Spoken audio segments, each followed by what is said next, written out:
Good evening, teacher. Hello, good evening, Stefania. How are you? Is everything okay? Yes, teacher. Great. And you? Everything is fine. Thanks for asking. So let's begin with today's practice. You know what we're going to do. We have a different kind of lecture. And again, it's important to take notes. We have some names because this is going to be about a French guy. So you're going to have some French names and some other words related to a specific field. Okay, so try to take notes so that you can explain that later on. All right, are you ready to take notes? Let me know, please. Give me a moment.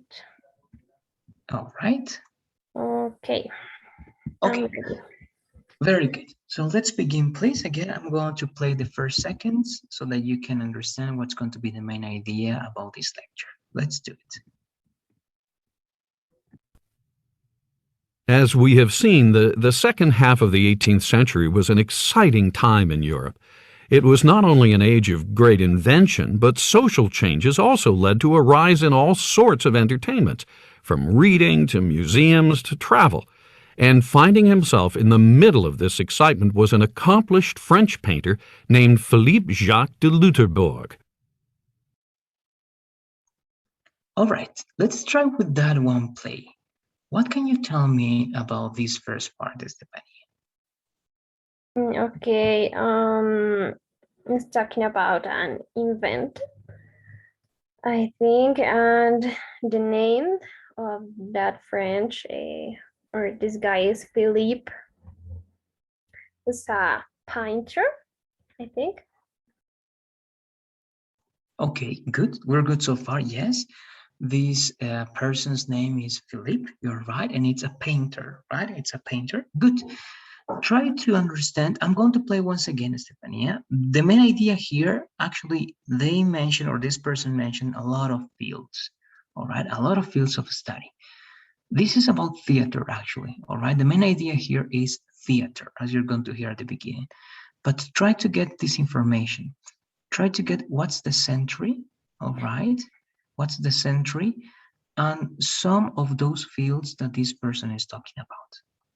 All right, so let's play this again. The second half of the 18th century. As we have seen, the second half of the 18th century was an exciting time in Europe.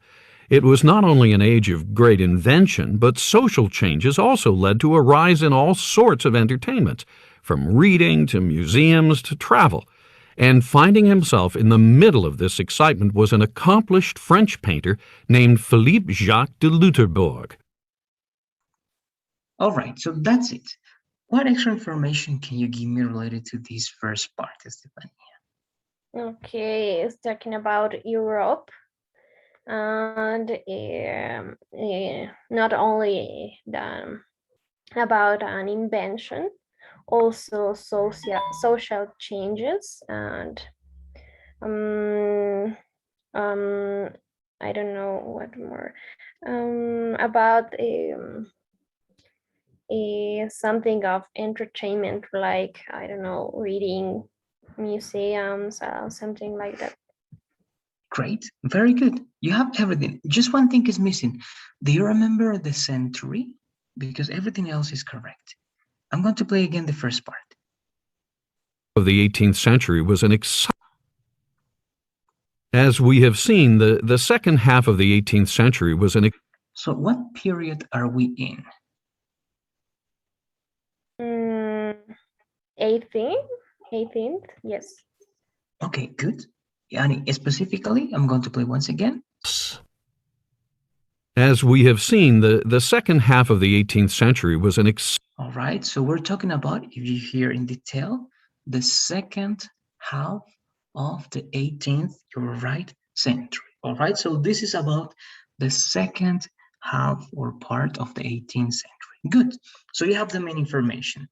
The painter's name is Philippe Jacques de Loutherbourg. All right. This is a painter, a French painter. Now let's pay attention because I'm going to play more time. Try to get me all the information that you can about this person. Okay, so let's listen again, please. Okay, teacher.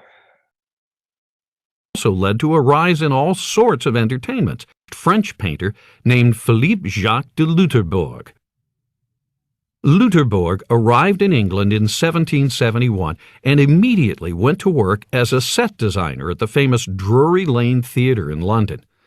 From his first shows, Loutherbourg showed a knack for imagination in stage design, all in the interest of creating illusions that allowed the audience to suspend disbelief completely. He accomplished this by giving the stage a greater feeling of depth, which he did by cutting up some of the rigid background scenery and placing it at various angles and distances from the audience. All right, up to that part, we have a lot more information, but what can you tell me up to that part? Okay, that Philippe arrived in England in 1771, and he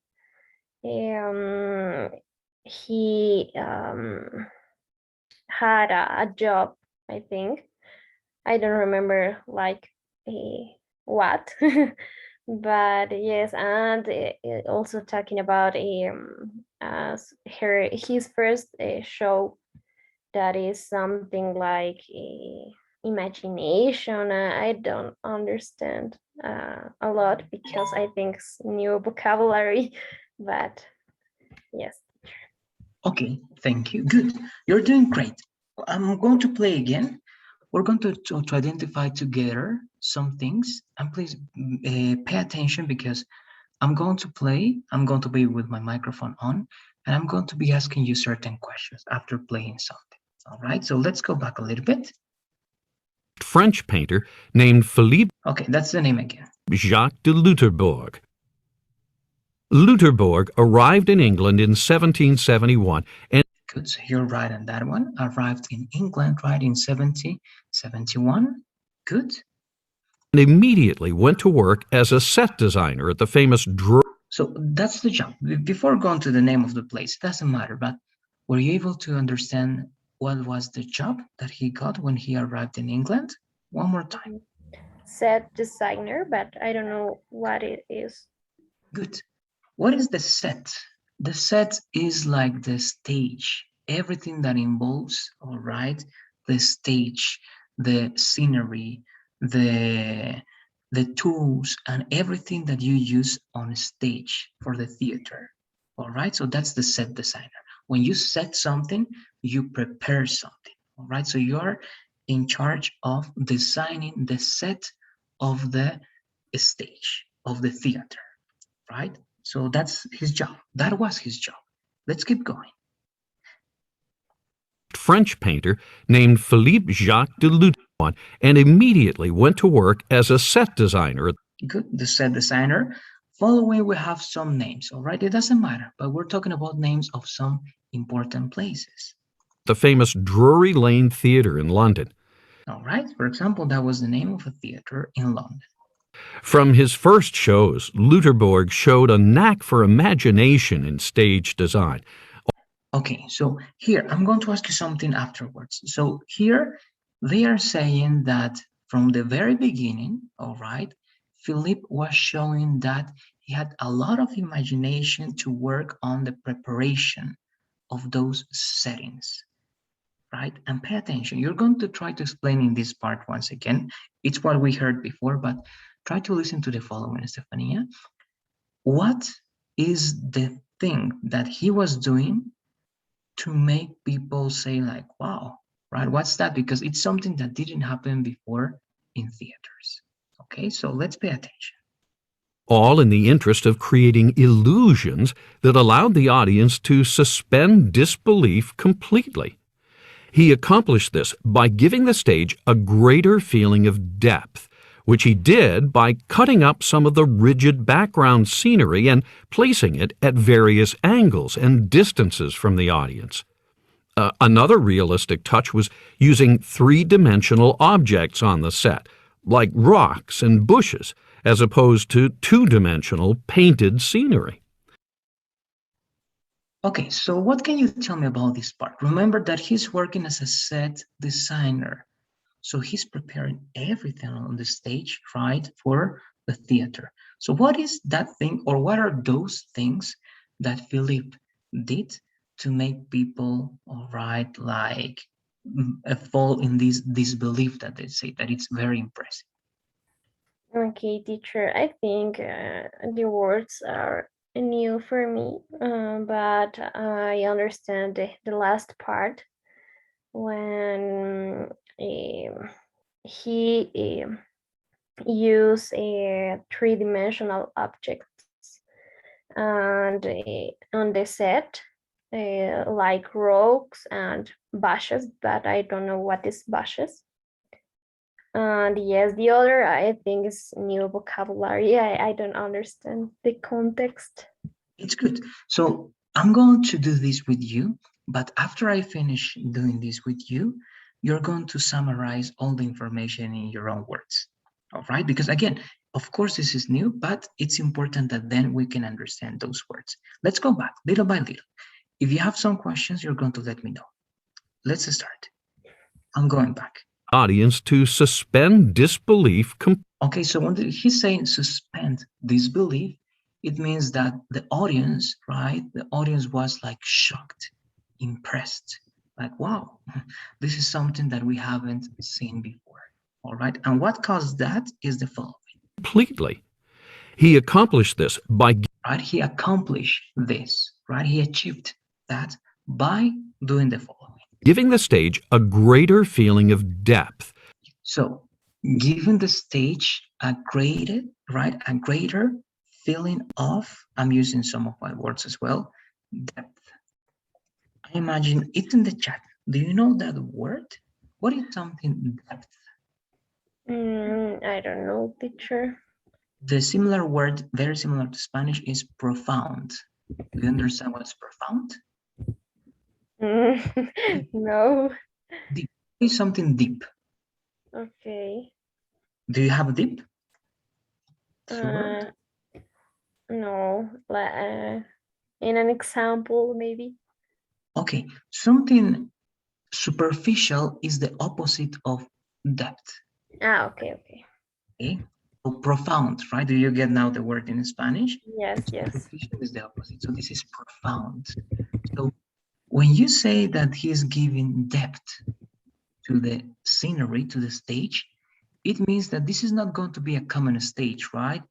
You're going to have very important elements and you're going to feel that you're part of that scenery, right? If the stage is about, I don't know, the sea, and you're on a boat, Philippe is going to create a scenery, a stage that is going to make you believe that you are in that boat. It's like in the cinema, right? Like wearing those 3D glasses, something like that. Okay, he wants to create immersion. You understand that word, right? Immersion. And that's very important. Let's keep going. Which he did by cutting up some of the rigid background scenery and Okay, and how did he accomplish that immersion, that depth? By cutting out some of the rigid background. Do you know what's the background? No. More or less, all right. For example, in the theater, right, the background is going to be like the last thing and the last part of the stage that is going to have, for example, the drawing of some mountains and the drawing of a sun. So that's the background, right? And that's like setting the idea of what's going on. Also, the background may be, for example, the drawing of a castle. So the background is going to be something that is in the back, all right, that is in the back, that is going to make you say, okay, so this part of the scene is taking place in a castle. Okay, so this part of the scene is taking place on the beach because the background is the drawing of a beach. So that's more or less the background. I don't know if you get that idea now, more or less. Mm, yes, I like them. Okay, a little. Okay, so that background, imagine that it's only a drawing. Okay, if I imagine that it's a wall. Okay, a background, it's a wall. You get that word, right? The wall. Mm-hmm. Okay, in the wall, if you paint something in the wall, you can paint, for example, I don't know, the one landscape. The landscape could be mountains, all right, the mountains. Okay. Now I Okay, understand. landscape, that's the background, all right? So Okay. in order to make that more immersive, remember, if you have one picture, it's okay, but how can you make that more immersive? It means that instead of using only one background, one landscape, one drawing, he was cutting, right? For example, if you have scissors, you can cut, right? He was cutting some objects and he was placing those objects in different angles, okay, in different angles. For example, in that way, you're going to feel that the tree is closer to you, that the mountains are farther, okay, that I don't know, that one bush is, or the bushes, those are one kind of plants, okay, those are some plants, that those plants are going to be like in between the mountains and the trees. That's more or less the idea. I don't know if you are following me up to that part. Yes, teacher. Okay, so he's cutting those objects and he's locating those objects in different places so that the people feel more immersive. Okay, and they are immersed. And the last part, and then you're going to try to explain with your own words. Placing it at various angles and Right, that's what I was telling you, right? Placing at various angles, distances from the audience. right? And distances from the audience so that you can feel that that object is closer or, well, farther from you. Another realistic touch was using three-dimensional objects. And that's what you mentioned, right? That's another realistic touch, using 3D objects, right? In opposition, right, to the 2D objects that they were always used in the theater at that time. So that's it. Let's get up to that part. Try to summarize once again, please, and to finish this conversation, Stefania, everything about this lecture. How can you say everything in your own words? Okay, talking about Philip, that is a set designer, and with his presentations, the audience is in shock for that because he used things like um, 3D dimensional things like that um, the audience feels like we are in that place, like a mountain or I don't know, a beach or something like that. Yes, I understand that, teacher. Okay, good. We're good. All right. We're going to try again with the last one. We have two lectures. We're going to go deeper in the previous lecture and in this one so that I can show you those words and we can learn them even better. All right. Let's finish here then, Stefania. Thanks for being in this class. If you have any extra questions about these words, don't forget to have them there and you can ask me in the next conversation. All right. Okay, teacher, thank you. Thank you. Good night. Bye-bye. Bye. Hello, good evening, Carolina. How are you? Good evening, teacher. I'm fine, thank you. Great, great to know, Carolina. So let's begin with today's practice. We have the conversation and you know what we're going to do. I'm going to play one new lecture for you. Let's take notes because I'm going to be asking you some questions related to it. All right? Let's begin. And it's over here. There you go. Let me minimize this one. All right. And that one and that one. And now we're on. Let's listen, please. Listen to part of a lecture in a theater class. As we have seen, the second half of the 18th century was an exciting time in Europe. It was not only an age of great invention, but social changes also led to a rise in all sorts of entertainment, from reading to museums to travel. And finding himself in the middle of this excitement was an accomplished French painter named Philippe Jacques de Loutherbourg. All right, so that was the introductory part. What can you tell me about that part of the lecture, Carolina? I will try understand that it talks about the last of a century. I think I'm not sure about which century, but it mentioned social changes about entertainment. I also heard something about reading, about machines, and travel, I think. Very good, great. I'm going to play once again. You're getting the right information.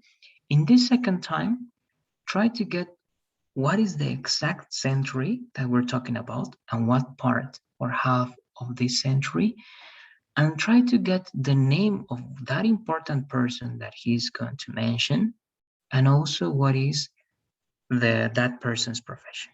All right, so let's go once again.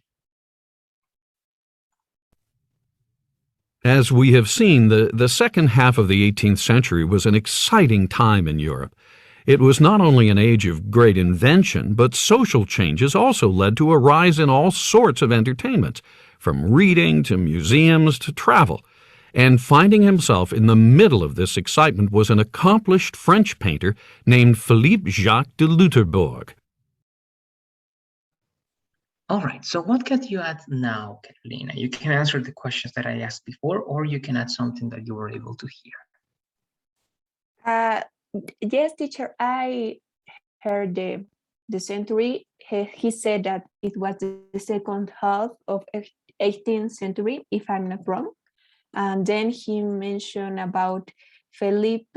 I'm not sure about his last name, but I think it was Lutherburg, the second last name. And I think he was a painter. Very good. Great, Carolina. Yes, you're right. It was, or yes, it was. It was the second half of the 18th century. And this is a French painter, you're right. And it's Philippe Jacques, right, de Lutembourg. So we're going to talk about this person. All right, so we got important information. That's perfect. Now let's listen to everything they are going to say about Philippe, because this was a very important person in this specific field, because we're going to talk about theater. All right, so let's pay attention and let's take notes. Loutherbourg arrived in England in 1771 and immediately went to work as a set designer at the famous Drury Lane Theatre in London. From his first shows, Loutherbourg showed a knack for imagination in stage design, all in the interest of creating illusions that allowed the audience to suspend disbelief completely. He accomplished this by giving the stage a greater feeling of depth, which he did by cutting up some of the rigid background scenery and placing it at various angles and distances from the audience. Another realistic touch was using three-dimensional objects on the set, like rocks and bushes, as opposed to two-dimensional painted scenery. All right, up to that part, we have a lot of important, very interesting information that is going to make this painter, right, a very important part of the theater field. What can you tell me about this explanation and this part of the lecture? Well, he mentioned that Philippe arrived in England and immediately he started working into a show, I think, in which it was special because he created an illusion to the audience and the people really like his job because he creates a good feeling of that.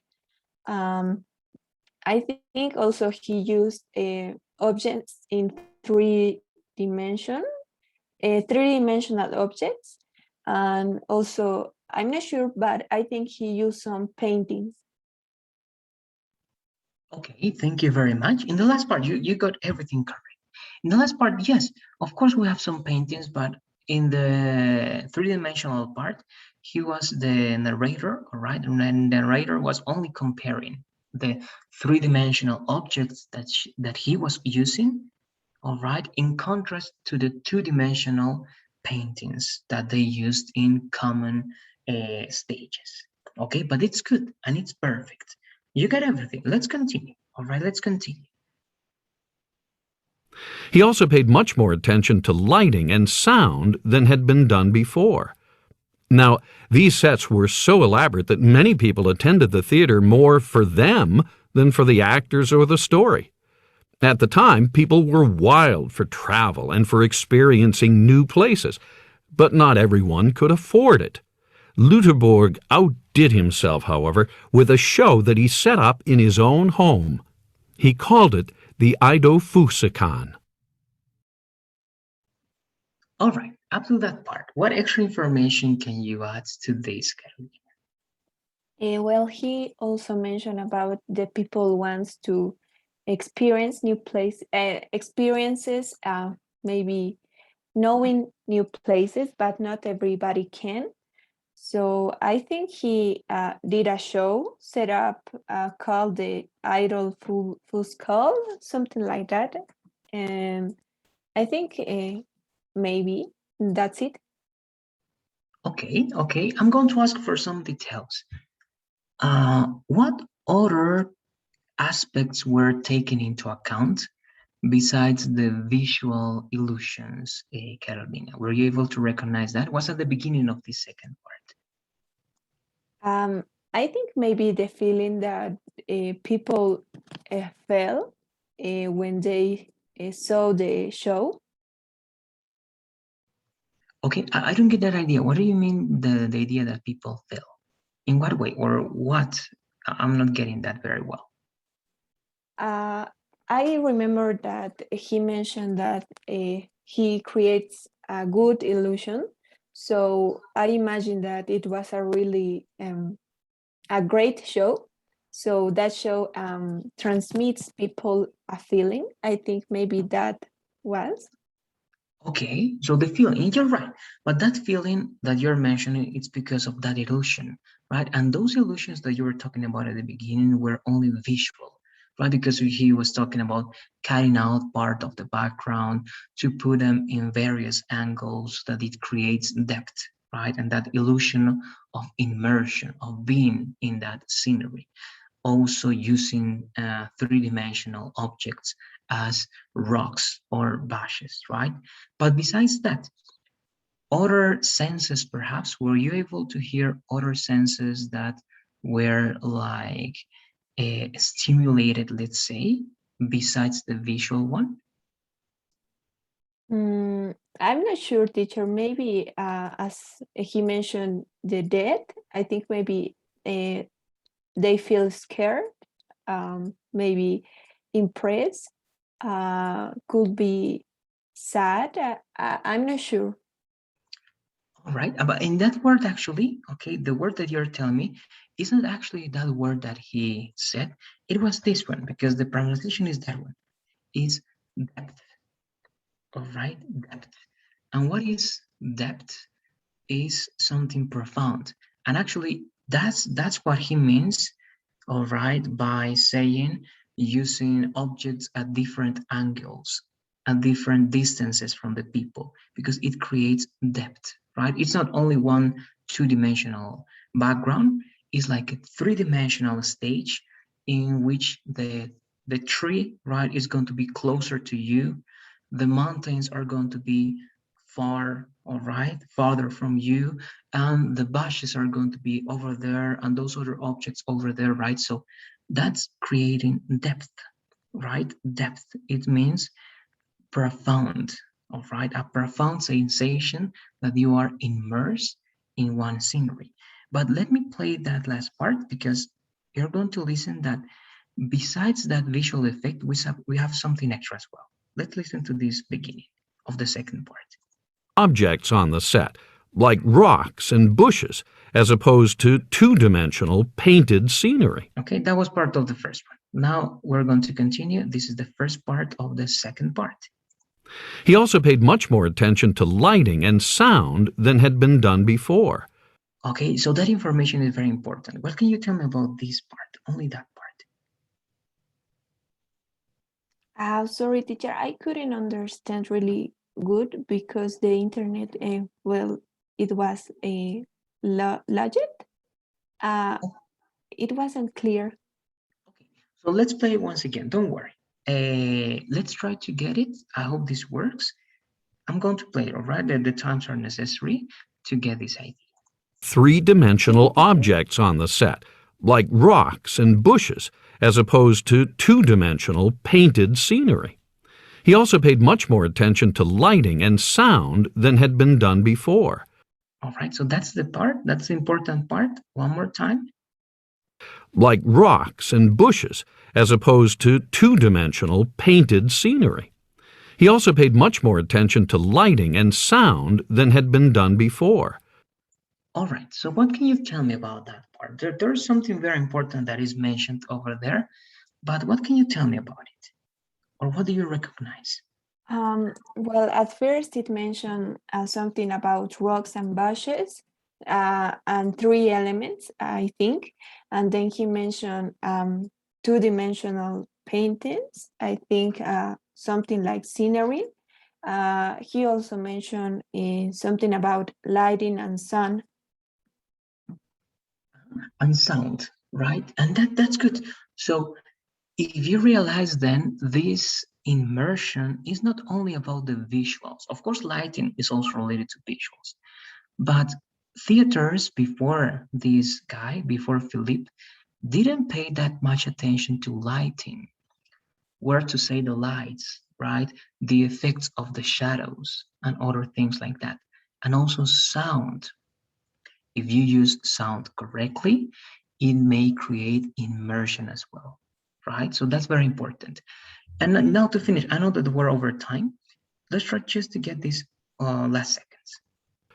Now, these sets were so elaborate that many people attended the theater more for them than for the actors or the story. Okay, that's what you were saying. So people wanted to see that one because of those elements, the visual elements, the sound elements, the lighting, and all those impressive and immersive details. At the time, people were wild for travel and for experiencing new places, but not everyone could afford it. Right? So everybody around the world wanted to see that one, but not everybody could do it. So here is going to happen what you said before, but you're going to try to explain this with your own words. Lutterborg outdid himself, however, with a show that he set up in his own home. He called it the Eidofusikan. So what is the Eidofusikan in your own words, or how can you explain that one, Kat?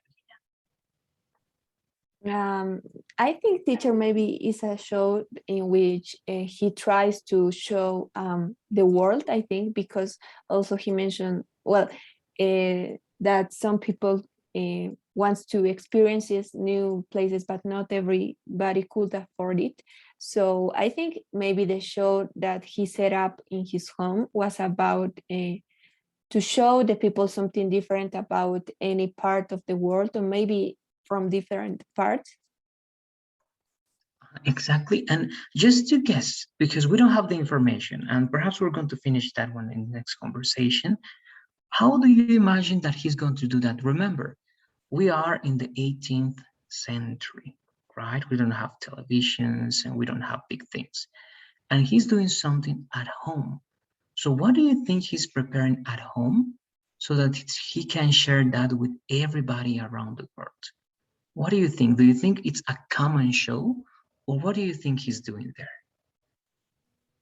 I think maybe he could do it with puppetry and maybe some elements like rocks that he mentioned. I think it wasn't a common show. It was actually a great show, something unusual, because for that year, it was really new, I think, for the people. So I think he should show a lot of imagination to create or to set up this show, because for that year it was difficult. Okay, very good. Yes, I agree with you in everything on that one, Carolina. And yes, I believe that this is going to be something at a different scale that he's going to be able to share with people, right, from various places. Great. Do you have any questions or comments before finishing? Let me know, please, Carolina. No, teacher, it's all okay. Thank you. Great. No, thank you. Then have a good night and I'll see you in class. All right. Bye bye, Karen. Goodbye, teacher.